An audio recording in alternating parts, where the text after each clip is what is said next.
Je suis ici à Medjugorje et je suis avec le père, comment tu t'appelles? Je suis le père bienvenu Vidien Lokman De quel pays? du Bénin. Et première fois pour toi ici? C'est ma première fois à Medjugorje. Et comment est l'expérience pour toi?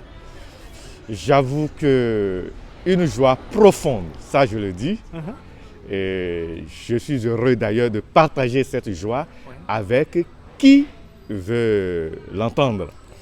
Et j'ai été séduit par le calme des lieux, le calme du sanctuaire qui démontre une profondeur dans la prière. Dans toutes les activités spirituelles, vous sentez vraiment que le lieu est fait pour rencontrer, pour être dans un cœur à cœur avec Dieu.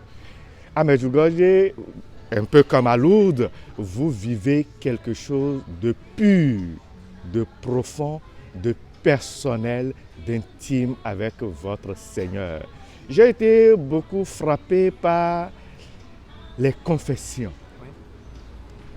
J'allais dire toutes les activités, l'adoration, mais les confessions surtout. J'ai été impressionné par le grand nombre de demandes de confession. Les fidèles fréquentent le confessionnal et ça, c'est une grande joie pour moi. Et j'ai eu la joie d'aller sur la colline de la Croix.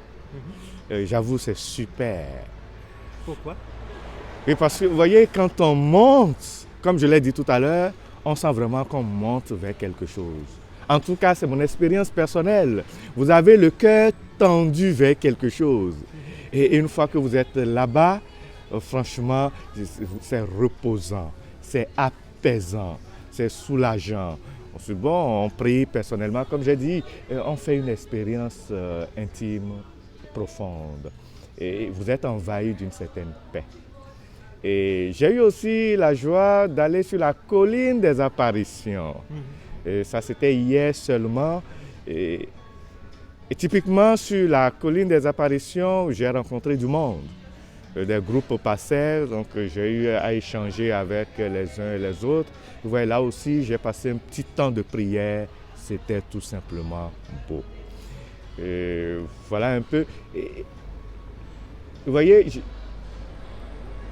si quelqu'un a l'occasion de venir à Medjugorje, franchement, je vais lui demander de tout mettre en œuvre pour ne pas louper cette occasion.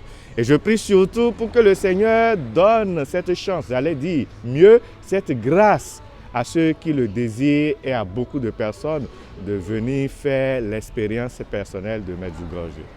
Voilà un peu ce que je peux partager avec vous. Et tu sais, beaucoup de gens ici, ils cherchent leur vocation. Comment était ton chemin de discernement d'être prêtre catholique? Et qu'est-ce que tu diras aux gens qui font le discernement? Quoi faire, être prêtre, père de famille? Vous voyez, justement, si je vais lier cette question à Medjugorje.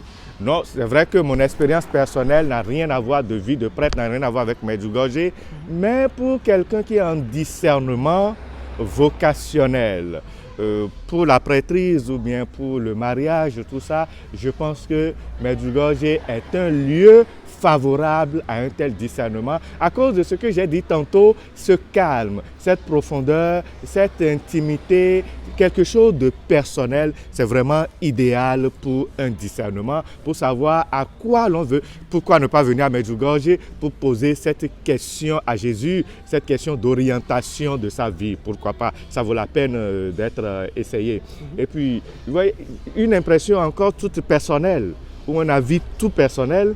Je pense que pour ce que nous vivons aujourd'hui dans le monde, les tensions un peu partout, je ne dis pas plus, mais nous le savons tous, Medjugorje constitue pour moi une chance, une grâce et surtout une lueur d'espérance pour le monde entier. C'est vrai, je peux juste dire oui, ce que tu dis, c'est incroyable. Même expérience pour moi, tu vois. Et tu as toujours prié le rosaire, tu pries le rosaire, le chapelet? Ah oui. Pourquoi? Parce que j'ai une dévotion toute particulière à la Vierge. Il y a un secret personnel entre la Vierge et moi. Oui. Je ne sais pas ce que j'aurais pu faire dans ma vie de foi, dans ma vie de prêtre, dans ma vie de chrétien, tout simplement, sans la Vierge Marie. Mon chapelet ne me quitte jamais. Tu me touches. Et ça, depuis l'âge de 8 ans. 8 ans. Il y a quelque chose qui s'est passé? Il y a Tu quelque l'as chose qui se rencontré, passait. la- Je l'aime la Vierge? tellement. Je ne dirais pas que je l'ai rencontrée physiquement, mais dans mon cœur, elle est totalement avec moi. Je l'ai dit, je ne sais pas ce que ma vie serait sans la Vierge Marie. Comme moi, comme moi. Et évidemment, avec la Vierge Marie, vous avez un peu comme le condensé, l'essentiel, le résumé de l'Évangile. Ouais, avec la Vierge Marie. Vous voyez, il y en a qui pensent peut-être que c'est un peu bête d'être là, rabâcher les mêmes prières. Je vous salue Marie, je vous salue Marie, je vous salue Marie. Et je respecte peut-être leur avis, mais je ne le partage pas du tout. Je pense tout le contraire. Et c'est peut-être très intelligent, ou alors, je leur conseille, intelligemment ou bien bêtement intelligent, que d'être avec la Vierge Marie. Vous voyez, je pense vraiment que ce n'est pas bête d'être accroché à la Vierge Marie, parce que c'est quand même, dans la race humaine, celle qui a le plus parfaitement accompli l'Évangile.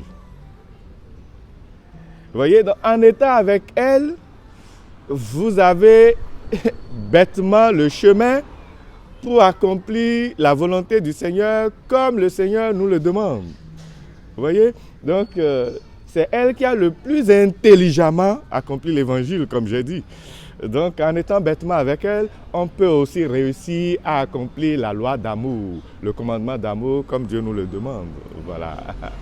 Et comme on a eu la première Ève, on a la réparation, l'Ève qui dit oui, le fiat à Dieu, Ouais. et après il y a le nouveau Adam, Jésus qui vient, non? Qui nous introduit, avec Marie, nous sommes complètement introduits dans l'histoire du salut. Ouais, Voilà. incroyable. Voilà. Et quand tu pries le rosaire, le chapelet, tu sens que tu as des réponses qui viennent facilement, que tu retrouves la paix entre Mais ton oui, je cœur? l'ai dit, à ce point que, vous voyez, je le dis bêtement, mais c'est mon expérience, à ce point que je ne peux pas vivre sans. Ouais, comme moi. Je ne peux pas.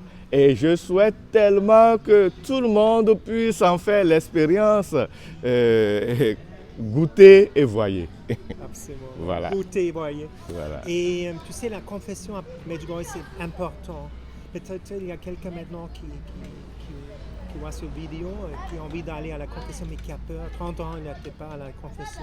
Qu'est-ce que le prêtre va dire de moi, ce que je fais, toutes des bêtises, de mal. Alors tout de suite, je dis à ceux-là de ne pas hésiter. Ils n'ont qu'à se lâcher. Je les encourage fortement.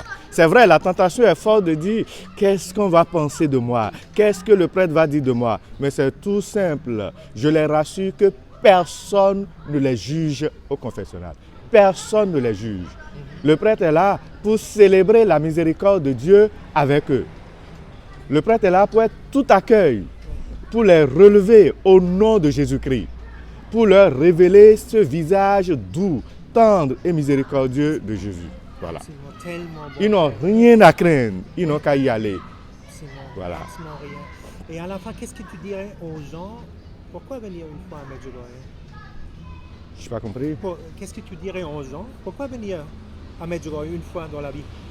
À venir à Medjugorje une fois dans la vie pour faire l'expérience de la paix du cœur, l'expérience de la joie, l'expérience de l'amour de Jésus et l'amour de la Vierge Marie. Et de Dieu Père aussi. Ah oui, forcément.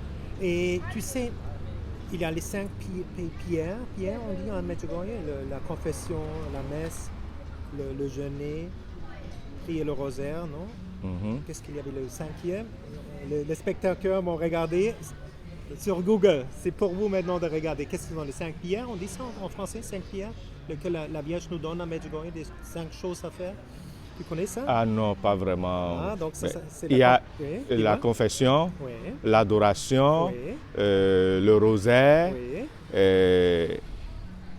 Le jeûner le jeûne et la messe. et la messe. La messe Voilà. comme le sommet de tous ces piliers. Voilà. Mais il y a aussi un autre truc. La Vierge parle dans les messages. Elle parle de s'abandonner à la volonté de Dieu. est-ce que tu as fait aussi l'expérience, si tu t'abandonnes à la volonté de Dieu, que tu as la paix en toi et la joie, et si tu ne le fais pas, que tu te sens perturbé? Mais oui, c'est pas pareil quand on a la paix et quand on ne l'a pas. Oui.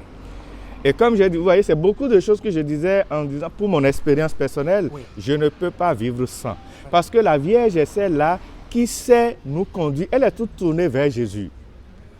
Le cœur de son Fils, Oui. qui est le Sacré-Cœur. Ce cœur de qui nous vient tout l'amour de Dieu le Père. Oui. Donc du coup, la Vierge sait nous tourner vers l'essentiel, fait nous tourner vers ce cœur sacré qui nous procure toute paix, tout bonheur. Et donc, quand nous ne sommes pas tournés vers, et nous pouvons penser avoir la paix, mais en réalité, ce n'est pas pareil. Exactement. C'est pas pareil. Exactement. Il y a une tranquillité qu'on a quand on est avec le Seigneur. J'ai parlé de cette expérience d'intimité profonde. C'est beaucoup de choses que j'y mets. Oui. Et quand vous le faites, vous le savez, j'ai dit tout à l'heure, venez goûter et voyez, vous allez témoigner. Voilà. C'est ça. Père, merci pour cette belle interview. Et avec plaisir. Tu peux donner une bénédiction pour les gens qui regardent cette vidéo à la fin? Oui, que Dieu nous bénisse tous au nom du Père et du Fils et du Saint-Esprit. Amen. Voilà.